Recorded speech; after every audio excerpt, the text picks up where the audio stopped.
So first of all, ask me how I am. How are you? I'm exhausted. Ask me why I'm exhausted. Why are you exhausted? Because I went and saw the Napoleon movie last night. Oh. It premiered in Dubai. And it started at 8 and I got home at 12:30. I was hypothetically shopping. Oh, yeah. A lot of hypothetical shopping. I am hypothetically very, very poor after yesterday because I bought a lot. You must know what qahwa is. I've by heard now. the word qahwa, but Okay. yeah. So coffee Coffee beans. means qahwa. Perfect. What a perfect coffee bean to end on. But if you do see me at COP and I don't look too stressed out, come and say hi. Oh, she would love that. cheer Enas' me up. ego will be thrilled. Today we are going to be talking about what we loved at Abu Dhabi Art and what you can do during COP and the National Day.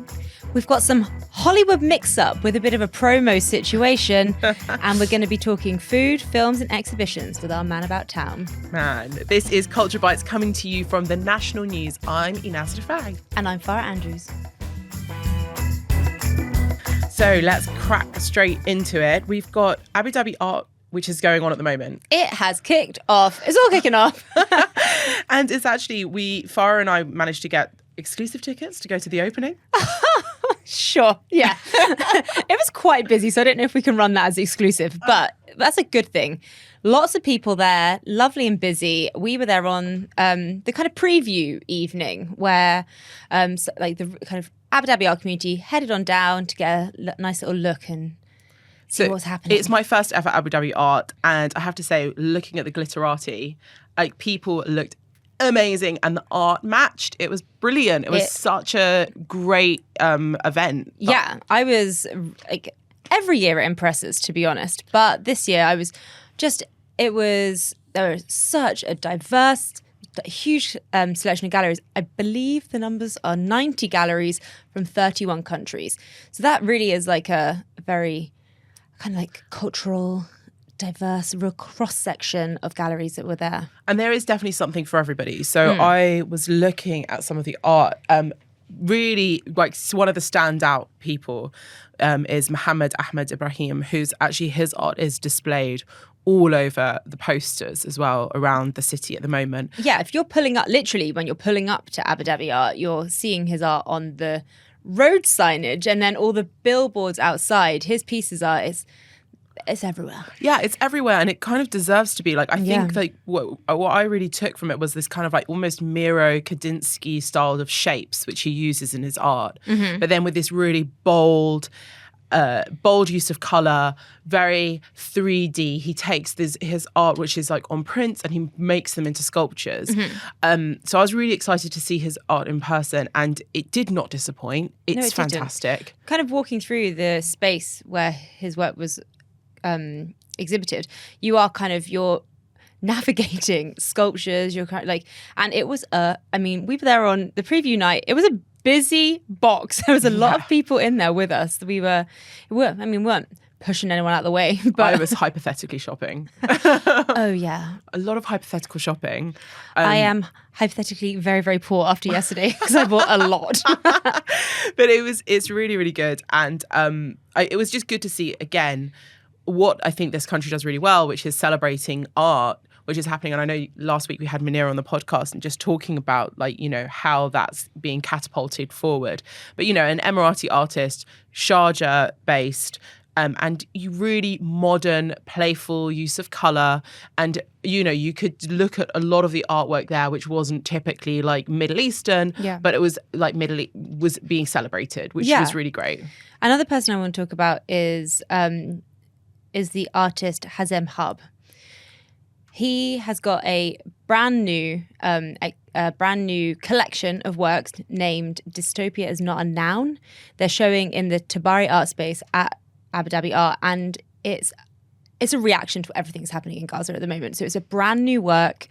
It is ashy, it is dark, and it is incredibly emotional pieces that kind of like standing and looking at it was like, yeah, it's incredibly striking work. Yeah, I mean, you took a pause when you saw, and I feel like it's something that, if anybody is there, like, do check it out for sure. And I think that's like the kind of the importance of these kind of events. Like there is a lot of celebration, there is a lot of color, there is a lot of there's a lot to enjoy, but also like art is expression. It's a reflection. Yeah. And we've got to think about like how we're reflecting at the moment in the current climate that we're in. Absolutely.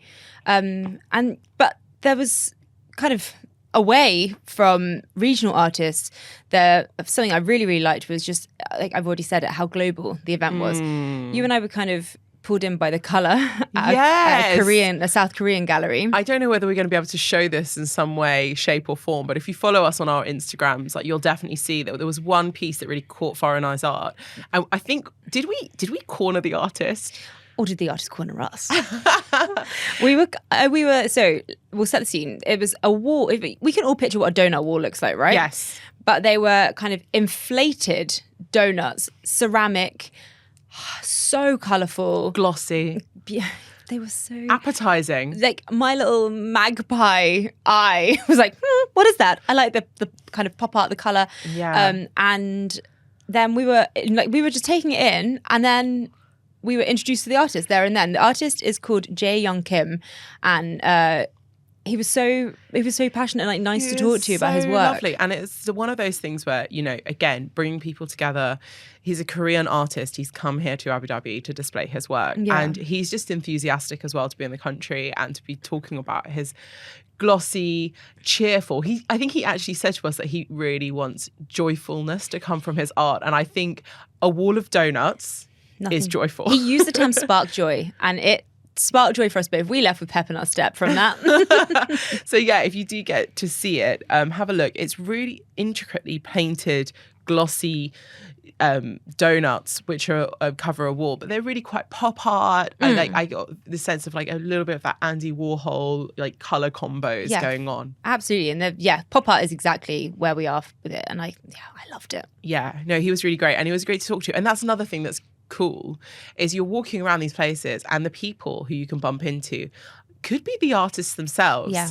And so often art, and they're, you know, people who are really passionate about art and what's going on. Oh yeah, this is not an event of salespeople. These are curators, gallerists, artists, people that really, really, really care about what's on show and what's being enjoyed and the placement and where it is. It isn't, I mean, it never would be just thrown together, but it is an incredibly considered, beautiful and event. this, I'm going to say something. So I want to talk about the music, because I don't know, sometimes I'm like, the music, sometimes for the events, sometimes the music can feel a bit like an afterthought. But when I went, there was, I know you had left by then. Oh yeah. Yeah, you had to go. I had to leave early. But I stayed around. I don't live in Abu Dhabi. I stayed around because I was really enjoying myself. And there was this like Emirati duo called Gahwa Beats. And they were using like coffee beans in their music. So set the scene for me. We went outside and there was a lot of kind of courtyard. Food stalls in the courtyard.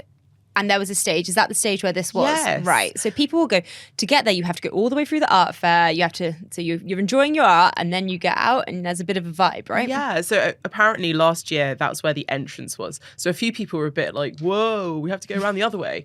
They've created the entrance to be at the other side of the building. So where the entrance was originally last year, I don't know this, I've just moved to the country, but where the entrance was last year, they've now got a stage. They've got little tiny boutiques. There's like lots of different places you can get like coffee. I had a lovely hibiscus drink. There's like noodles, really fun.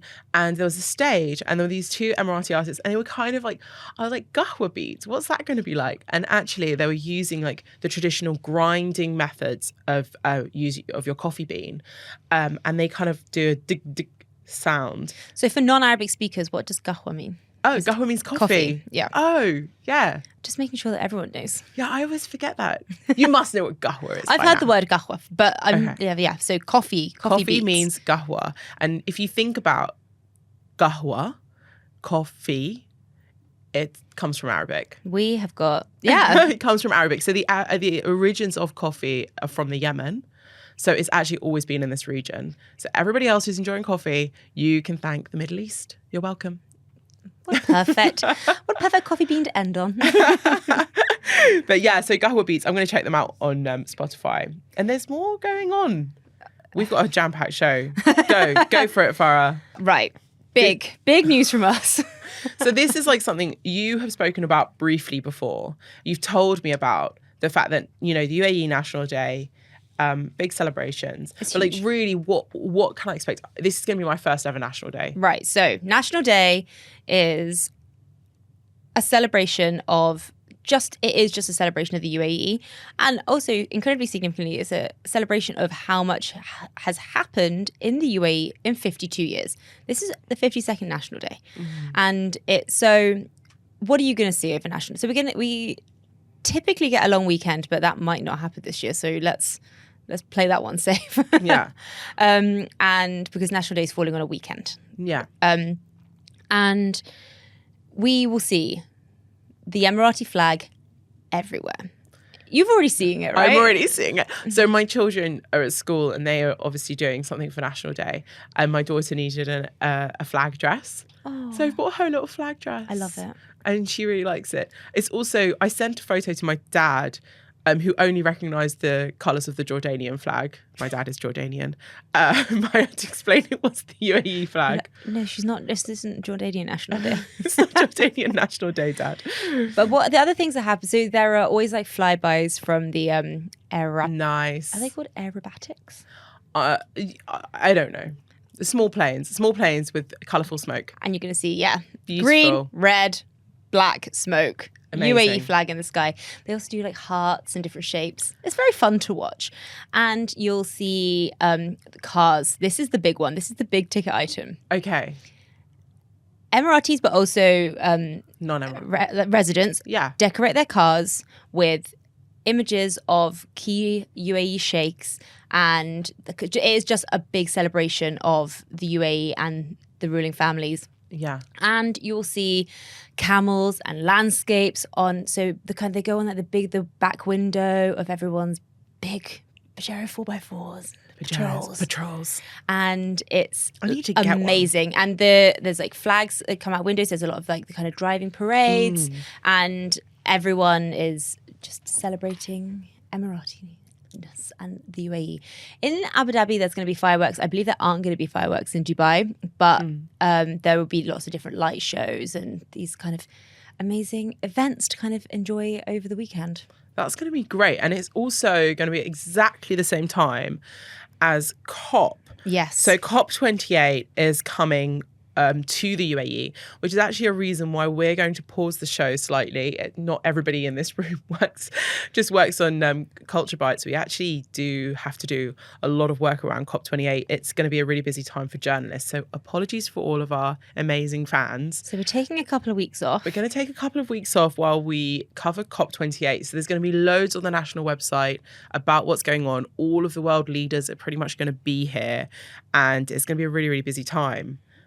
Yes. Do you mean for visitors and people coming in? For everyone. So yeah, there's like the kind of everyone coming into the country. There is, what do you want to know about what to do while you're here? Listen to Culture Bites. Listen to Culture Chat Bites. to Man. Listen to our chat with Man, and you're going to be kind of very up to date on the kind of things for your diary while you're here. But there are so many events, and around about so COP is taking place up at the Expo City, so where Expo 2020 took place. And so there are lots of foodie installations up there. There are kind of food trucks that are there temporarily, but also some new restaurants that are opening up there. Everything is very, very, very sustainability focused, of course, for COP. And so there's a lot of good places up there to go and check out and eat at. And yeah, in terms of things to do, my goodness, I'm going to be endless. working. I'm just going to be working. Oh yeah, for us. Not very much. I'm just going to be really tired. But no, it's incredible to be here at a time when something that is such a global, international, significant day is going to be taking part in Dubai on our doorstep. There is, of course, tickets open to the public. So if you haven't signed up, try and sign up, because I think it's going to be a spectacular event to go to. So do try and get a ticket to go in. And then there'll be lots of, as these things always do, there'll be branches and networks of lots of things will sprout up, I'm sure, in 100%. Celebration of how many people are going to be in town. Yeah. So it's going to be a very, very, very busy couple of weeks. If you notice, there's going to be a lot of people on the roadside. You're saying this and you're winking at me. That was You're like, just to make you're you going to feel be better. busy. You are going to be busy is all I heard. That's what you should have heard. Yeah. And it's also what you know. So that's why we're taking 2 weeks off. I'm going to be running around with a flag in the UAE trying to gather for my job. But if you do see me at COP and I don't look too stressed out, come and say hi. Oh, she would love that. Enas' cheer me ego up. will be thrilled. Yes, I am 6 foot with curly hair. You'll see it. So we're going to go from National Day, which is on the 2nd of December. Yes. So don't miss it. And COP. You can't miss it. You can't miss it. And Cop28, which is also going to be going on for a bit over a week. But we're going to fly over to Hollywood. Lots of stuff is kicking off in Hollywood at the moment, but Twitter has exploded. There has been some confusion. There's been a bit of confusion about 2 promotional videos which have come out of Hollywood. This is also after the writer's strike. Yeah. 2 promotional videos have come out of Hollywood and they are very similar. Explain, Farah. Right. Explain. Here I am. Basically, we've got a big old overlap in Hollywood. A video went up with Glenn Powell and Sydney Sweeney, where they are promoting their new film. It's a rom-com called Anyone But You. It is super cheesy. It's very Sydney Sweeney. We're going to show the video. Check out the new trailer for my new movie. My movie. It's actually my movie. Well, we'll see whose movie it is when it comes out. Okay. Sydney Sweeney is it's the me show. It's the her show. And Glenn Powell does his bit. It's very cute. It's quirky. They're playing off each other, right? And then, a matter of days later, we get a new promo. It's for the TV show The Curse with Emma Very Stone. different feel. Very different vibe. Emma Stone and the comedian Nathan Fielder. And they basically follow the same script, word for word, the same banter, the same energy, the same blue backdrop. It's there. Check out the trailer for my new show. My new show. It's actually my show. We'll see whose show it is when people see it. Okay. It's kind of, so there's these 2 promotional videos for 2 totally different things. Could not be more different. The Curse and Anyone But You. But the similarities, not only is the script word for word the same, which is kind of a bit tragic because it's not even that good. It's not good. I mean, it's meant to be funny. I didn't find, and the only thing that's funny It's endearing. Okay. It's a bit Morecambe and Wise for me, but anyway, I don't think it's that funny. And then we've got they literally address the same. Oh, yeah. So, and again, I don't think it's that nice what they're wearing. Stunt or accident? I don't know whether it's like a Barbie Oppenheimer, like, can we get on the bandwagon of putting 2 It feels radically... a little bit like that, doesn't it? So you think it's like a PR stunt? Yeah, so basically, Nathan Fielder, do you know who he is? I recognise him. He's a comedian. He's very, very dry, quite a dark humour comedian. And so he's in this show with Emma Stone. And he is the only person, as far as I know, that's kind of spoken about it. And he did the whole celebrity apology of, it's become a cliche with the notes app, his little typed thing, his little explanation. So no, but I think he's laughing at it, right? Okay. So and he's like, I've just been informed that the introductory clip leading to our trailer for The Curse, which I posted on social media, blah, blah, blah, blah, blah, blah, blah, has a lot of similarities to the rom-com Anyone But You. I want to be clear. We shot this promo over 6 months ago. And then he jokes about whether it's he said, as artists doing these types of promos, we just read the scripts we are given with unyielding trust that the creative we are performing is wholly original and not lifted from competing projects or generated by AI. So I think this is a point that he's making about following the writer's strike. There was a lot of conversation about AI. So he is doing the whole, look, if we are just relying on AI, these mistakes are going to come in. I think it's that kind of gag that's being rolled out. It's okay. I don't think it's that funny. So I just kind of spoiled the joke. You've spoiled the joke. I don't think it's that funny. And I also just don't think it's that good. I don't know whether it's... both of these places from the same production house. There's a Sony link. Okay. Because I'm wondering whether the marketing team are just like, okay, both of these are a bit... Yeah, they're like, well, Barbie got $125 million in marketing budget. No one else has any marketing budget ever again. You guys can share something. No, I don't think they aren't the same house as Barbie. But it's it screams stunt to me, but I see what they're doing. They tried to be quirky, cute, and it's done well on social media. It's being very tweeted about. It's done very well on social media, and yeah, people are definitely talking about it, and they're talking about these two programs, which probably would have fallen a bit flat otherwise. So the thing that do catch my eye though is Anyone But You, the Glenn Powell and Sydney Sweeney film, is based on Much Ado About Nothing by Shakespeare. So it's kind of in the kind of vein of. Do you remember She's the Man? Which She's was the Man, yeah. Amanda Bynes. That was based on 12th Night. Yeah, 12th Night. And then carry on. Was it a Heath Ledger? Yes, that's 10 Things I Taming Hate the About Shrew. You, and Get Over It, which is loosely based on A Midsummer Night's Dream. And that genre of films from the early 2000s really does appeal to me. I love them. I love any kind of Shakespeare. I mean, yeah, I'm a huge Shakespeare fan, so anything. Yeah. Or as my dad used to like to call him, Shakespeare. It's a better He name. claimed him. It's a better name. But yeah, I do think it's a really good genre of film. It's just like going back to those like classic stories. Yeah. But this is probably a PR stunt, so I'm going to roll my eyes. I didn't work heavily. in film marketing, but they should have gone heavier on the Shakespeare and less on the copying each other gag. Because Boring. as soon as I saw that it was that genre, I'm in. I will be watching it. Case closed. And there's more controversy coming out of Hollywood. Yeah, this is not good. And this is it links back. I know that the National have been covering this in the newspaper, but actresses in Hollywood that have been facing some backlash because of their comments on Israel and Palestine. I feel like backlash isn't even like quite the right word. There has been probably backlash, but they're losing work.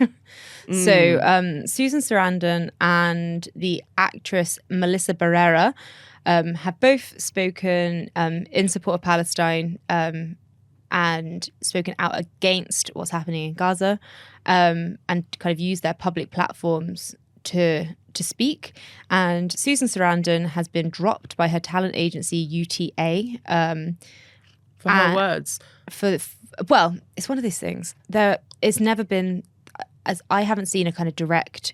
She was fired because of this, but she spoke about it, and then she's been let go by the talent agency. And then Melissa Barrera has spoken about what's happening in Gaza on social media. She is an actress I actually wasn't super familiar with, but she was in the film in The Heights, and so she's spoken about what's happening in Gaza, and she has been let go from the upcoming Scream 7. So Melissa, I'm not familiar with her, but Susan Sarandon, huge name, Very big name. like a really big name. Susan Sarandon is, and has been for a very long time, a very outspoken and political person. So I think this is like she knows what she thinks. Yeah, she's just a huge name. She's almost her like quote cult-like is figure. Her quote, in my opinion, is incredibly powerful. I will read it if you would like me to. Yes, please do. She said, "There are a lot of people that are afraid that are afraid of being Jewish at this time. They are getting a taste of what it feels like to be a Muslim in this country, so often subjected to violence." So she's talking about being Muslim Islamophobia in the US primarily. That is the quote that's been very widely circulated as and cited for being part of why she's been dropped by UTA, the talent agency. And then Melissa Barrera's post on social media is, I think, still available to see on her social. And she spoke about the fact that Gaza is currently, she literally said Gaza is currently being treated like a concentration camp. And so her words were incredibly powerful as well. So yeah, there's the kind of, people are reacting to the fact that they've been let go or fired, and kind of they are kind of connecting the dots between the two, where the dots haven't been directly connected by any of the people involved. But yeah. So I did see somewhere, I'm looking up now on my phone, sorry, I know this is quite rude to do this while we're recording, but you know that the Wednesday... I can't even hold her attention. No, I'm engaged, so engaged. No, Jenna Ortega, I heard rumours as well that she was also in Scream 7 and that she might have reacted to what Melissa has been, the reaction that Melissa's had. Yeah, so she is a Huge name at the moment. She's big, yeah. People are really obsessed with her. Wednesday. Yeah. She has gone because of a conflict in scheduling situation, but there is conversation that she is kind of stepping away, potentially in solidarity with But Melissa. that hasn't said Barrera. so. But again, they're Yeah. allegedly. Rumor. Yeah. So interesting what's happening over there at the moment, and I can only imagine that it's just going to keep happening. There is definitely a change in conversation. Hello, and here we are with our man about town, who's going to give us all the tips on what to do this week in the UAE. So first of all, ask me how I am. How are you? I'm exhausted. Ask me why I'm exhausted. Why are you exhausted? Because I went and saw the Napoleon movie last night. Oh. It premiered in Dubai.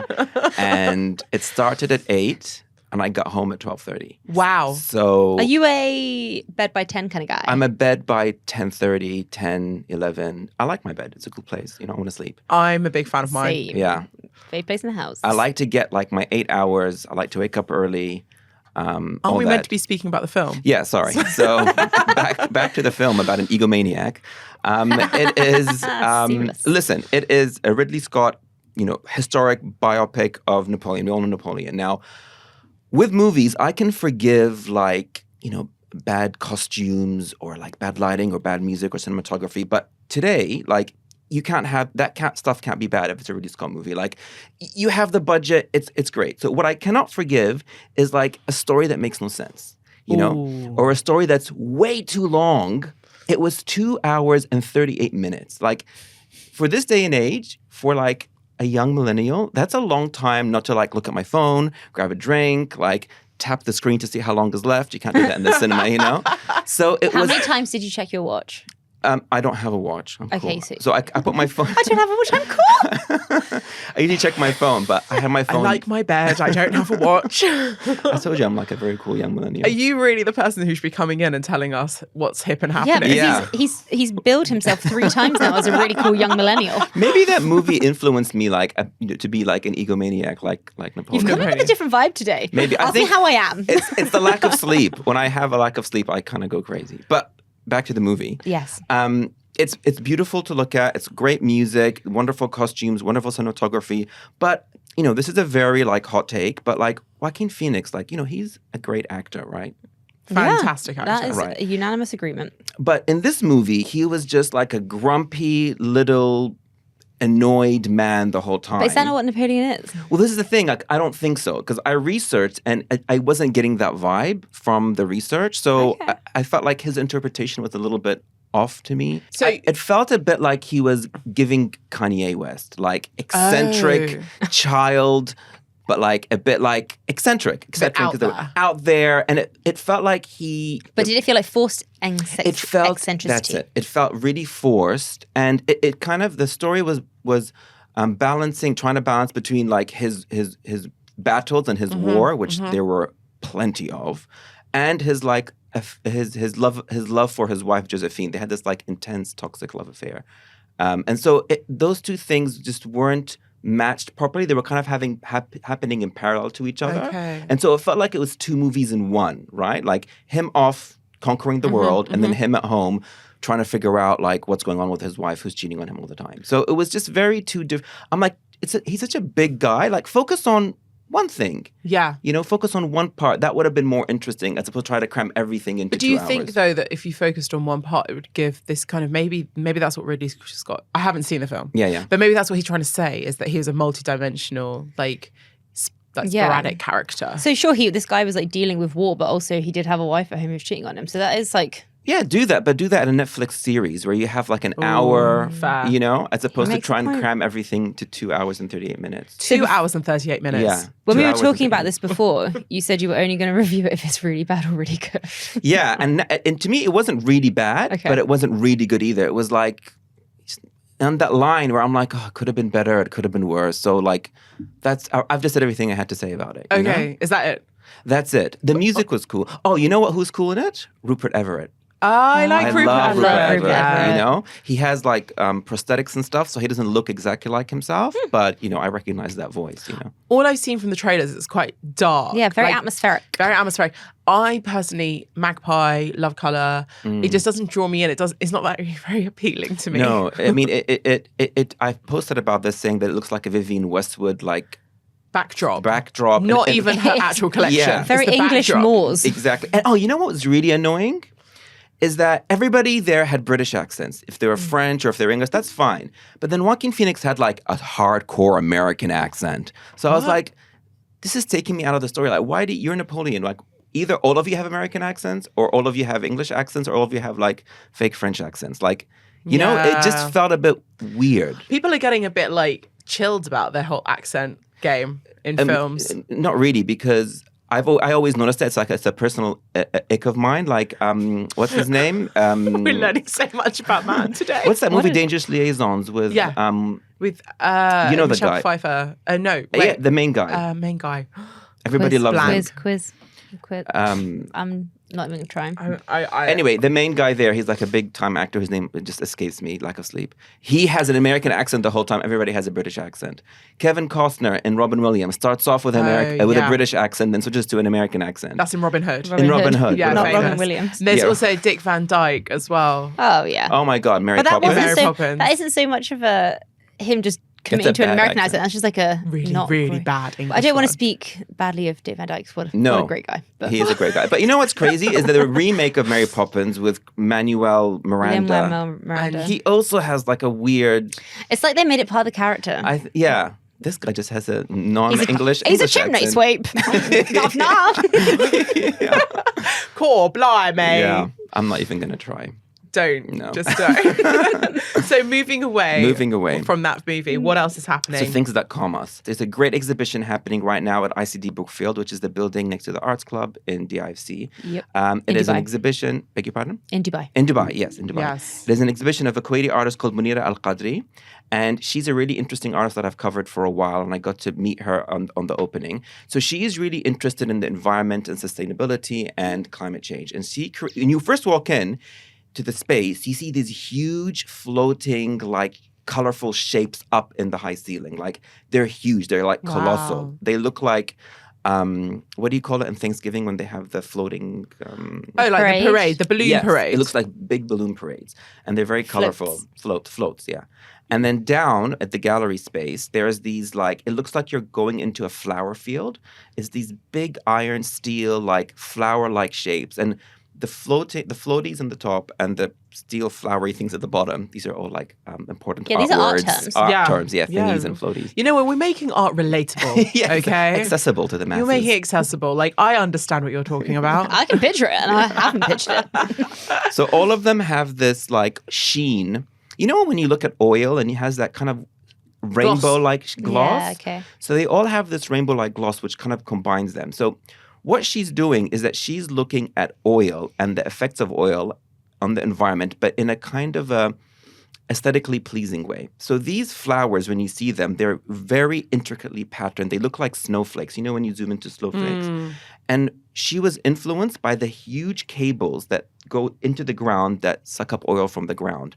And when you cut those cables in half or through them, there are smaller cables inside, and the patterns from that, she's taken them exactly, expanded them, and then put them into these iron flower things. So they look so beautiful, but then when you realize that they are taking oil from the ground, it kind of gives another layer to the work. It was a You know very what I mean? timely exhibition Yeah, to do exactly. with COP, right? Exactly, with Cop28. And same with the big floaty things. They are taken from, have you guys ever done chemistry at school? I didn't. Yeah. Yeah. I do. You never studied chemistry? No, I stopped taking science and math when I was 15. Really? I was like, I'm How done. did you get out of that? Yeah, this In New is Zealand, it's like a very flexible, like, Oh, New Zealand's God. a chill utopia. DOS. I mean, I regret it. I wish I was better at numbers, but I was always like an English art guy. So. Okay. But anyway, Oh. so in chemistry, apparently, It I'm reads. told. So in chemistry, I'm told like you have all of these little symbols for specific chemicals. Yeah. Which I Yes. didn't know. Nothing you say is wrong. Yeah. So those are completely made up by scientists. Like, oh, let's just give this shape for this chemical. And so she was really interested in that. And she took these shapes that they were literally just made up by scientists and then blew them up to these floaties. So these floaty things are these chemical shapes, but they look really fun. Ah. So if you have children, maybe this is like a fun way to teach them about chemistry so they don't end up like me and not doing chemistry and math at school. Start the STEM education early. Exactly, yeah. Get them going at STEM. That's great. So very cool exhibition to go check out. And now you've got one also more. gone to a building which is on my list as somebody who's new to the UAE. One of the main buildings that's on my list to go and visit is Burj Al Arab. Burj Al Arab, yes. And there's something going on there at the moment. Yeah, so they have a very cool gallery there called Gallery Continua. It's on the ground level, and they have an amazing show right now with a very renowned Italian artist who recently turned 90. His name is Michelangelo Pistolito. I hope I didn't. butcher that. Michelangelo, what a name. What a name. I was going to talk about this artist's work because there's also work by this artist at Abu Dhabi Art. Called Michelangelo? It's this artist. Oh, he's also there. Yeah, Yes, it's yes, a piece called of like course. Color and Light. But Yes. keep on track with your piece. Yeah. So they're having an exhibition of his at the gallery in Burj Al Arab, and it is called Judgment Time. So he is primarily known for his mirror painting. So he uses mirrors in his work to reflect different ideas. So here he has this room. So there's 4 walls in the room. Each wall has a mirror that's shaped in a different way. In front of the mirror, there is a symbol for one of the religions. So there is a prayer mat for Islam. There is a Buddha for Buddhists. There is a, what is it, that thing you stand on when you do communion? I don't know what it's called. Like a pedestal. Yeah, like a little altar thing in front of the mirror to symbolize Christianity. And then in the Judaism one, he has the mirror shaped like a synagogue shape. And what's interesting is that when you stand in the middle of the room and you look at the mirror that represents, whatever religious doctrine that you follow, you see your reflection through the like religious symbol in the mirror, but you also can't help but see your reflection in all the other mirrors because they're all facing each other. So it's this idea that all religions are somehow connected and we're all connected to each other and to other religions because collectively we're all people, right? So it's these really interesting ideas that he plays with to do with like the portrait of humanity, the portrait of the universe, and the self-portrait at the time when you're looking at yourself in the mirror. So it's a very cool, interesting, conceptual show that I recommend that you guys go to. A very Connecting. reflective space, literally. Yeah. Yeah, literally, yeah. It's a reflective Literally a space. reflective space. And also, he is doing a talk at the Louvre on Saturday. So, yes. So we can go and see him there. So you can go to the show, and then you can go to Abu Dhabi Art, right? That's where he's doing his... Go on a... and he's busy for a 90-year-old. Yes, he is busy. And when I spoke to him, and he was like very cool, very calm, very like, was able to talk for ages. a Pistoletto tour of the UAE this weekend. Yes. Yeah. I do love when artists use mirrors in their work. It's like one of my favorites whenever I see anything reflective. Again, I'm a magpie. God. Yeah. I need to find a different personality. And he was saying about how the mirror is the ultimate portrait. It's the ultimate truth. You see yourself in the mirror and like that is the truth right there. And then I was like, especially elevator mirrors, because you really want to see the truth. Go to a mirror in an elevator. The real truth is an H&M mirror. I don't know if you've ever been in there. That is reflective. really? You've got the back of your bod. It is a lot. I feel that's because of the fluorescent lighting as well. That is, you want to see every blemish, It's an examination. Yeah. Yeah, I try and avoid all of those mirrors. Elevator mirrors. I'm the person who stands with my back towards them. Oh, really? Yeah. No, I want to see everything. When we were walking in here, I tried to catch my reflection on just like a plain window, and I thought I walked into it. I was like, no, I was looking at myself. I'm always trying to find versions of myself everywhere. It's just me. Where am I? There's one more thing we need to talk about. Yes. Food and film. Food and film. Two beautiful worlds colliding. Intersecting. So Yava Restaurant, which is in Al Wasl Road in Jumeirah, they are in Dubai. They are doing a very cool thing on November the 30th where they are combining our favorite things, film and food. And a great film they're starting with is Matilda, which I saw a couple of weeks ago at the we've had a at lot Dubai of Opera, Matilda lots chat. of Matilda stuff. So basically you go and they're playing the movie, and as the movie's playing, you eat the food that appears in the movie at the same time it appears. So I've seen this phenomenon on Instagram internationally, like in England and in the US, but I did not know it was here. I'm hyped. Yeah, it's very cool. And especially if you know Matilda. I mean, Matilda, the only thing that comes to mind, I'm sure it's on everyone's mind, is Bog Trotter's It's the cake. chocolate cake. Yes, that huge cake. Yeah, because Miss Trunchbull forces this kid to eat this huge chocolate cake. I wonder if you get a whole cake. Surely Per just a table? slice. Yeah, A surely. slice. And I'm also curious about the TV dinners because I didn't grow up in that kind of world where Yeah. you had TV dinners. So what is a TV dinner? You're so classy. Maybe I'm they're going to so just bring us classy. like I don't know, I'm excited. Whoa, how do you find You out have a all the TV different dinner's like food? something on your lap. Yeah, they must bring food in I mean, that works for a cinema, food in a tray. Yeah, exactly. But I do love like how film can inspire you to eat things or to try and seek out things. So like I was recently in the mall and I saw that there's a bakery in Abu Dhabi called Bloom Bakery, and they're selling Mendel's Courtesan au Chocolat, which is from the Grand Budapest Hotel, the Wes Anderson film, and they sell them in these like large boxes, which is exactly like the film. And you open up the box and it kind of, you know, there's this huge like kind of little. It looks like a profiterole tower, but I definitely want to get one of those for Christmas. There's another cafe in Dubai. It's called Parker's, and they sell the Matilda. It's called the Matilda cake, but it doesn't come as a whole cake. It's just a giant slice. Like it is a slice easily. Everybody in the studio around could eat it. Wow. And so it's yay big if you can see me on video. Wedge. Oh, wedge. And it comes in a plastic casing, and you lift the plastic casing and then all the like flowing chocolate sauce all flows out, and it has like a little Matilda sign at the top, and it's oh my god, it's so good. I think about once a week I share that video with my boyfriend on Instagram being like, can we go? I've only had it once. No, but it's all these other things. Like, have you ever been inspired to seek out some food that you've seen in a film? Yeah, from everything from China Chocolate Factory, like, you know, the everlasting gobstopper. That's a perilous, perilous food. is, You're never going to achieve that dream. And by the way, it used to always annoy me in the film when Charlie would open the chocolate bar and he would see the golden ticket and he threw the chocolate bar in the street. Like, no, eat that. Yeah, exactly. Like, it always drove me nuts. But yeah, anything from, well, again, Roald Dahl. Roald Dahl. I mean, yeah, I suppose it sparks so much joy. There's also like the Giraffe Pelly and Me. Like he talks about having his own grubber, which is like a sweet shop. And they talk about like these delicious plums. I mean, all of this, the food description in Roald Dahl is spectacular. Amazing. Yeah. So I can understand why they've decided to pick up on Matilda. But there are so many movies out there that have food as a main theme. Somebody should open a restaurant that's just movie food. I said this the other day because, you know, tater Such a good tots. idea. Yes. Tater tots. Can't say that in an English accent. You can't say it in an English accent, but Napoleon Dynamite was like one of my favourite films at university, and it's a comedy, and there's a really awkward main character. We're back to Napoleon. Yeah, we're back to Napoleon. Look at that. Full circle moment. Full circle moment. I don't think he's as aggressive as No. Joaquin Phoenix. Different energy. Different Napoleon energy. We all have a bit of Napoleon in us. But he was like always caught with like tater tots in his pockets. And I remember going to America and just seeking out tater tots. Like, where can I get some tater tots from? Tater tots. Were they good? They're like mini hash browns. Like bite-sized hash brown. I would argue they're not as good as hash browns. It's hash brown with all the crunch. Hash browns with too much squidge. That's Was it conflicting. also anticlimactic having a Twinkie? Is that what they're called? Twinkie from the Goonies. Yeah. I've never had one of them. You've never had a Twinkie? No. They're not that great. Oh, okay. But it was just like the whole thing about like being a kid, you see all this stuff all the time on television, especially like American culture Yeah. when we were growing Yes. up was so big. And I would always be kind of like, oh, I really want to try like the things that they've spoken about in the movies and, Yeah. you know. Well, food is culture, right? And so Yeah. is movies. And so when those two things intersect.